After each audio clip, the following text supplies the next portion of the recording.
സഖാക്കളെ, ഇന്നത്തെ വിഷയം ബസ്തറിൽ ഇപ്പോൾ കഗാർ എന്ന പേരിലൊരു പട്ടാളം ഓപ്പറേഷൻ നടത്തുന്നുണ്ട്. മാവോയിസ്റ്റിനെ ഒതുക്കാനാണെന്നും പറഞ്ഞിട്ട് അവർ ചെയ്യുന്നത് വളരെ ദുർഭാഗ്യമായ കാര്യങ്ങളാണ്. സാധാരണ ജനങ്ങളെ, സ്ത്രീകളെ, കുട്ടികളെയൊക്കെയാണ് അവർ ഡ്രോൺ ഉപയോഗിച്ച് ബോംബിട്ട് കൊല്ലുന്നത്. ഈ സംഭവം അവിടെ 1857 ആദ്യത്തെ വിപ്ലവം, സ്വാതന്ത്ര്യ വിപ്ലവത്തിൽ ഗോണ്ട്വാന, ഇവരൊക്കെ ഗോണ്ട് ജാതിയാണ്. പല പേരുകൾ, സബ് ജാതികളുണ്ട്. പക്ഷേ മെയിൻലി ഇവരൊക്കെ ഗോണ്ട് ജാതിയിൽപ്പെട്ട ആദിവാസികളാണ്. അത് ജബൽപൂർ മുതൽ ബസ്തർ വരെ. ജബൽപൂരിലായിരുന്നു ലാസ്റ്റ് ഗോണ്ട്വാന രാജ്ഞിയുടെ, ദുർഗാവതിയുടെ കോട്ട. ഇന്നും ജബൽപൂർ എയർപോർട്ടിൻ്റെ പേര് റാണി ദുർഗാവതി എയർപോർട്ട് തന്നെയാണ്. അപ്പോൾ ഞാൻ പറഞ്ഞു വരുന്നത് എന്താണെന്ന് വെച്ചാൽ 57 തുടങ്ങി, അത് കുറച്ച് കഴിഞ്ഞപ്പോൾ ഇവർ ബ്രിട്ടീഷുകാരെ അവസാനിപ്പിച്ചു. അത് കഴിഞ്ഞിട്ടാണ് കമ്പനിയുടെ ലാഭത്തിന് വേണ്ടിയിട്ട് റബ്ബറൊക്കെ കണ്ടുപിടിച്ച സമയമാണ്. റബ്ബർ, ഖനിജങ്ങൾ, പിന്നെ തേക്കൊന്നും സാധാരണ അവിടുത്തെ കാടുകളിൽ അങ്ങനെ ഉണ്ടാവാറില്ല. വെച്ച് പിടിപ്പിച്ചാലാണ് തേക്കുകളൊക്കെ ഉണ്ടാവുന്നത് ചില കാടുകളിൽ. അപ്പോൾ അതിന് ഈ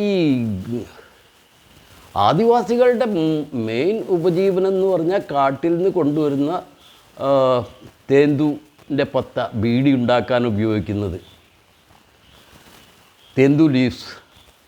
അതുപോലെ മഹുവ എന്ന് പറയുന്നത് ചാരായം ഉണ്ടാക്കാൻ വേണ്ടി പറ്റിയ സാധനമാണ്. നല്ല മധുരമുള്ളൊരു പഴമാണ്. ഞാൻ കഴിച്ചിട്ടുണ്ട്, കുടിച്ചിട്ടുമുണ്ട്. അപ്പോൾ ഇവരുടെ വരുമാന മാർഗം ഒക്കെ സർക്കാർ നിരോധിച്ച് ഇങ്ങനെ സങ്കുചിതമാക്കി കൊണ്ടുവരികയാണ്. ഓരോ ഏരിയയിൽ റിസർവ് ഫോറസ്റ്റ് തുടങ്ങി. അങ്ങനെ ഈ റിസർവ് ഫോറസ്റ്റിൻ്റെ കഥ തുടങ്ങുന്നത് 1871 നമ്മുടെ കേരളത്തിലും കാടുകളിൽ ആദിവാസികളുണ്ടായിരുന്നു. അവരെയൊക്കെ ഓടിപ്പിച്ചിട്ടാണ് ഈ റബ്ബർ എസ്റ്റേറ്റൊക്കെ ഓരോ ബ്രിട്ടീഷുകാർക്ക് കൊടുത്തിരിക്കുന്നത്. പക്ഷേ നമ്മുടെ നാട്ടിലെ ആദിവാസികൾ എന്ന് പറഞ്ഞാൽ അവർ ഭൂരിഭാഗം തമിഴ്നാട്ടിലേക്ക് കയറിപ്പോയി. കുറച്ച് പേര് ബാക്കിയുള്ളത് അവിടെ തന്നെ നിന്നു. പിന്നെ ഈ കീഴാളന്മാരെന്ന് പറഞ്ഞ ബ്രാഹ്മണും സവർണ ജാതികളെ ഭയന്ന് ഒരുപാട് പേര്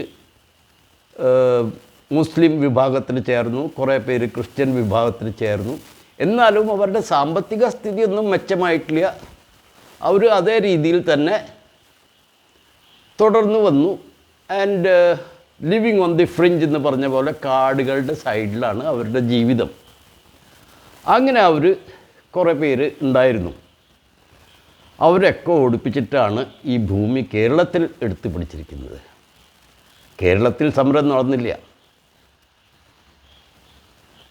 ഈ ബസ്തറിൽ ആദ്യം റിസർവ് ഫോറസ്റ്റ് വരാൻ പറഞ്ഞപ്പം 1870 ഒരു പ്രക്ഷോഭമുണ്ടായി. അത് കഴിഞ്ഞിട്ട് 1908 അവർ റിസർവ് ഫോറസ്റ്റും പിന്നെ അവിടുത്തെ രാജാവിനെ പിടിച്ചിട്ട് അവൻ്റെ അധികാരങ്ങളൊക്കെ വെട്ടിച്ചുരുക്കി ഇവർ ഒരു സൂപ്രിറ്റൻഡൻറ്റിനെ വെച്ചിട്ട് അവിടുത്തെ നിയമങ്ങൾ ഉണ്ടാക്കാൻ തുടങ്ങി. ഈ ഭാഗത്തേക്ക് ആദിവാസികൾ കയറാൻ പാടില്ല, ആ ഭാഗത്തേക്ക് കയറാൻ പാടില്ല, ഇവിടുന്ന് സാധനങ്ങൾ എടുക്കാൻ പാടില്ല, അങ്ങനെയൊക്കെ കുറേ നിയമങ്ങൾ വെച്ചു. ഈ ആദിവാസികളെ ഓടിപ്പിക്കാൻ വേണ്ടിയിട്ട് ഈ തേന്തു ലീവ്സ് എന്ന് പറഞ്ഞാൽ ബീഡി ചുട്ടാൻ ഉപയോഗിക്കുന്ന ഇലയാണ്. അതിന് വരെ ഇവരെ മുടക്കി, പട്ടിണിയാക്കി. പട്ടിണിയായാൽ ഇവരെവിടേക്കെങ്കിലും പോകുമെന്ന് വിചാരിച്ചിട്ട് 1909 അവിടെ ഒരു ചടങ്ങുണ്ട്. വിപ്ലവത്തിൻ്റെ സൂചകമായിട്ട് ഓരോ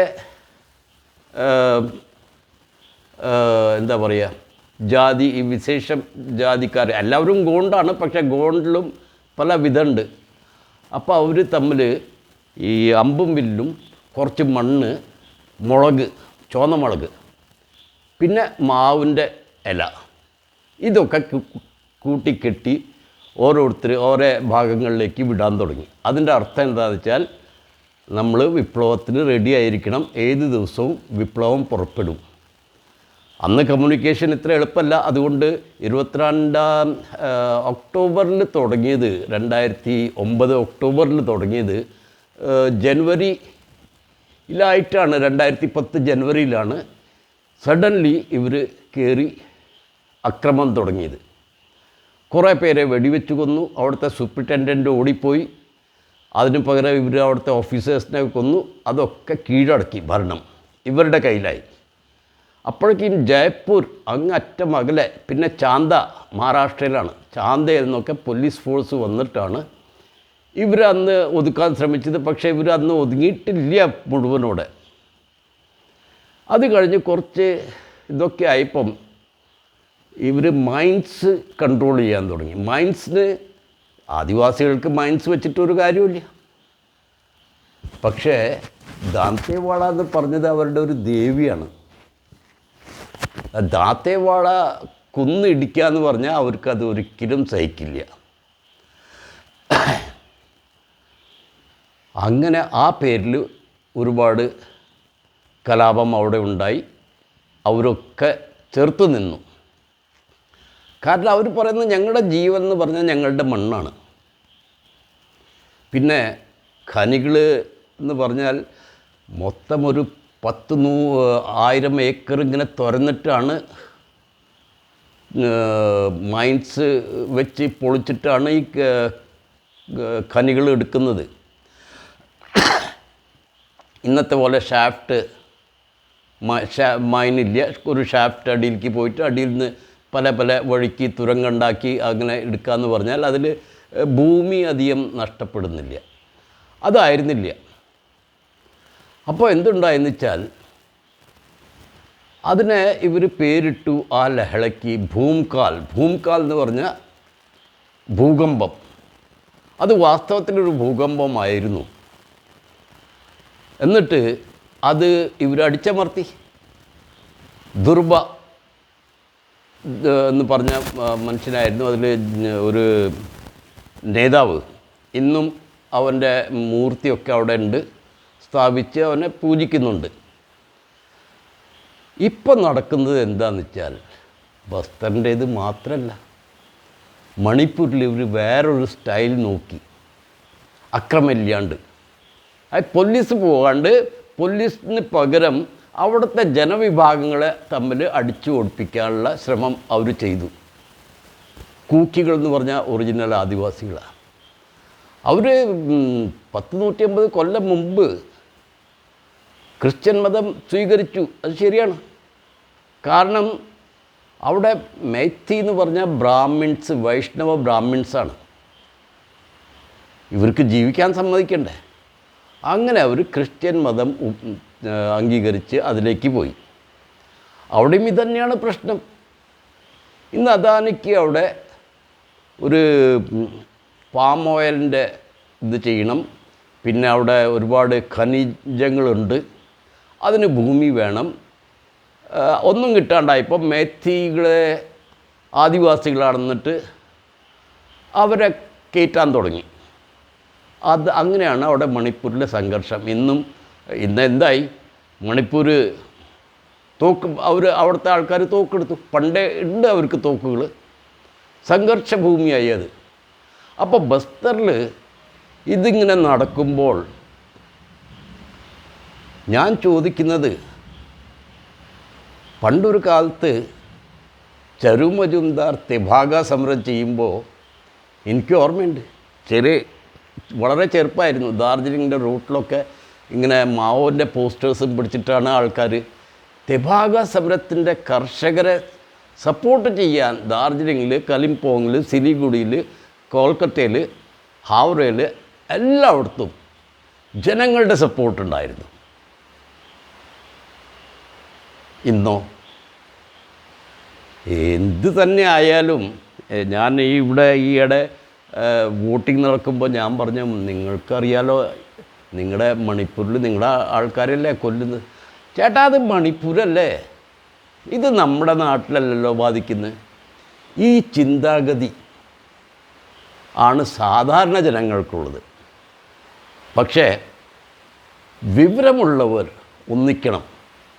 അതിൽ നീ മേലെ ഞാൻ കീഴെ അങ്ങനെയൊന്നുമില്ല.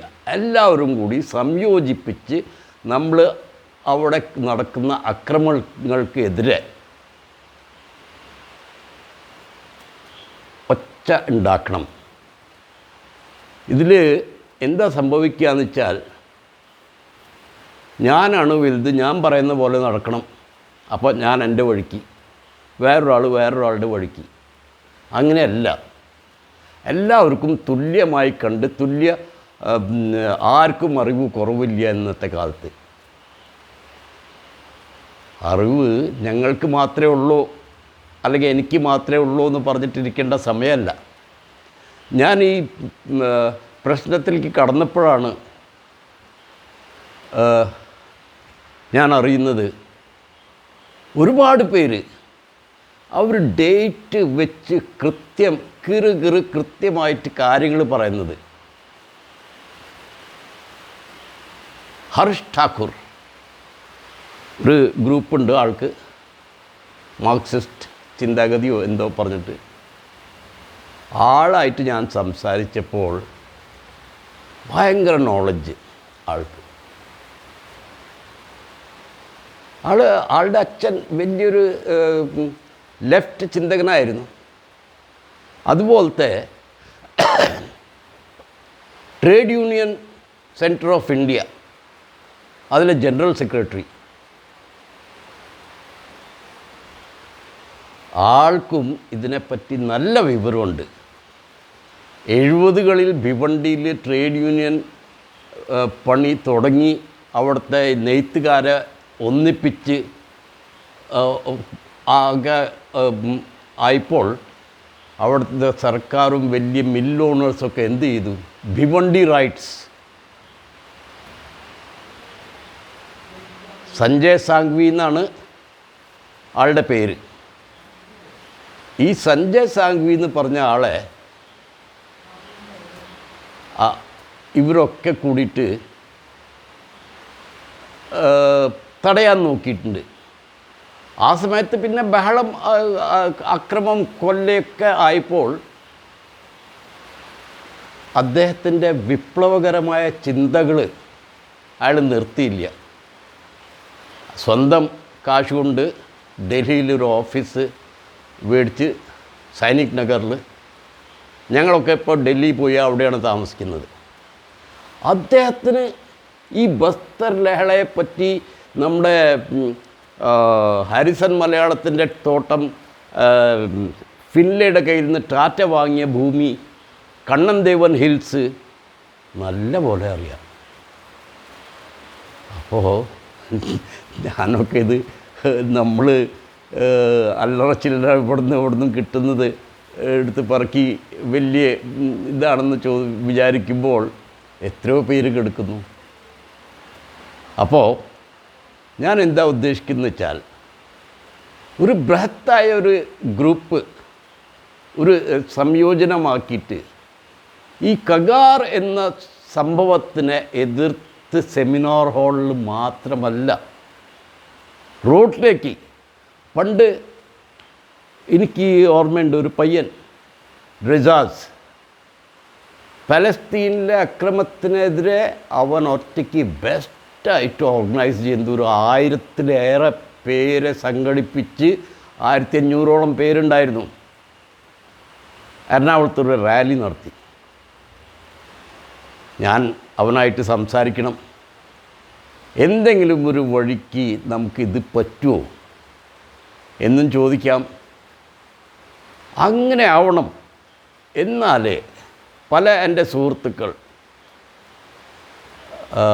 ആന്ധ്രയിൽ നിന്നും തെലങ്കാനയിലുള്ളവരും മാത്രമല്ല, ഒഡീഷ, ബസ്തർ, സിംഗ്രോലി, അവരൊക്കെ ഇതിന് സമ്മതം മൂളിയിട്ടുണ്ട്.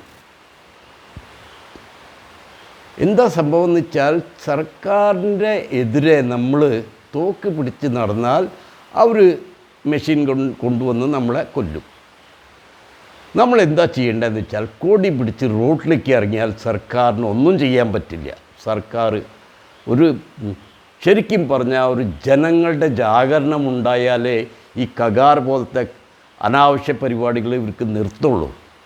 ബ്രിട്ടീഷുകാർ പോലും അന്ന് ചെയ്തിട്ടില്ല. 1871 1910 ബ്രിട്ടീഷുകാർ പോലും അങ്ങനെ ചെയ്തിട്ടില്ല. ബസ്തറിൽ ബ്രിട്ടീഷിൻ്റെ നയരേഖ അതേപടി തുടർന്നിട്ടാണ് അവിടുത്തെ ആദിവാസികളുടെ ദൈവം, ഗോഡ് ഓഫ് ആദിവാസീസ് എന്ന് പറഞ്ഞ രാജാവ് പ്രവീർ ചന്ദ്ര ഭഞ്ച്ദേവിനെ കൊന്നത്. മധ്യപ്രദേശിലെ ചീഫ് മിനിസ്റ്ററും അന്ന് ഇന്ദിരാഗാന്ധി ആയിരുന്നു സെൻട്രൽ. ജപ്പാനീസ് കമ്പനിക്ക് ഈ ദാത്തേവാഡ ബെലാഡിയില ഖനികൾ കൊടുക്കാൻ വേണ്ടിയിട്ട്. അപ്പോൾ ഖനികൾ കൊടുക്കാൻ ഞാൻ വേറൊരു ആർട്ടിക്കിളും എഴുതിയിട്ടുണ്ടായിരുന്നു. ഈ റീസൈക്ലിംഗ്, സ്റ്റീൽ റീസൈക്കിൾ ചെയ്യുമ്പോൾ നമുക്ക് റോ മെറ്റീരിയൽസിൻ്റെ 98% റിട്ടേൺ കിട്ടുന്നു, സ്റ്റീലായിട്ട്, ഇരുമ്പായിട്ട്. അതേസമയം അയണോർ എടുക്കുകയാണെങ്കിൽ അതിൻ്റെ 20-30 ഏറി വന്നാൽ 40% കിട്ടുള്ളൂ. ബാക്കി 60% അഴുക്കാണ്. അതിൻ്റെ ഡിസ്പോസൽ വലിയൊരു പ്രശ്നമാണ്. പിന്നെ വലിയ വലിയ ഫാക്ടറികൾ ക്യുപ്പുള ഫർണസൊക്കെ വെക്കേണ്ടി വരും. അതിൽ നിന്ന് ഫ്ലൈ ആഷ് ഞാൻ കണ്ടിട്ടുള്ള കോർബയിൽ അവിടെ പോയി കഴിഞ്ഞാൽ എല്ലാ വീടുകളും എല്ലാ ബസ്സുകളും എല്ലാം ഇങ്ങനെ ഭസ്മം തുളിച്ചോണ്ടാണ് നടക്കുന്നത്. വലിയൊരു എൻവയോൺമെൻറ്റൽ ഇഷ്യൂ ആണ്. നമുക്ക് എന്തുകൊണ്ട് ഇതിനെ ഒരു ജനകീയ രോഷമാക്കി മാറ്റാൻ സാധിക്കുന്നില്ല? നേതാക്കളൊക്കെ ശ്രമിക്കേണ്ടതാണ്. ഇതിൽ ഒരു ഇസ്സത്തിൻ്റെ ആവശ്യമില്ല. അവിടെ മനുഷ്യനെ കൊല്ലുന്നു. അപ്പോൾ എന്ന് പറഞ്ഞാൽ മനുഷ്യാവകാശ പ്രവർത്തനമാണിത്. ഇതിൽ ആർക്ക് വേണമെങ്കിലും പങ്കെടുക്കാം. പ്രത്യേകിച്ച് മനുഷ്യസ്നേഹികൾ ഇതിൽ ഒറ്റക്കെട്ടാവണം. എല്ലാവരെയും കൂടി ഒറ്റക്കെട്ടാക്കി നിർത്തണം. തൃശ്ശൂർ, കോഴിക്കോട്, എറണാകുളം, കോട്ടയം എല്ലാ ഭാഗത്തും ഇതിനെതിരെ നമ്മൾ കണ്ടതല്ലേ. പലസ്തീനു വേണ്ടി നമ്മളെല്ലാം ചെയ്തതാണ്. ഞാനും ഉണ്ടായിരുന്നു. അപ്പോൾ അങ്ങനെ ഒരു സംഭവം നടത്തണം എന്ന് എനിക്ക് ആഗ്രഹമുണ്ട്. ഞാൻ ഇന്ന് തന്നെ എജാജിനെ വിളിച്ചൊന്ന് ശ്രമിച്ചു നോക്കാം. അവർ കൂടാണ്ട് ഒരുപാട് പേരുണ്ടാവും. അപ്പോൾ ഒരു സംയുക്ത ഇതായിട്ട് നമുക്കിതിനെ മുന്നോട്ട് കൊണ്ടുപോകണം. തൽക്കാലത്തേക്ക് വിട. നന്ദി.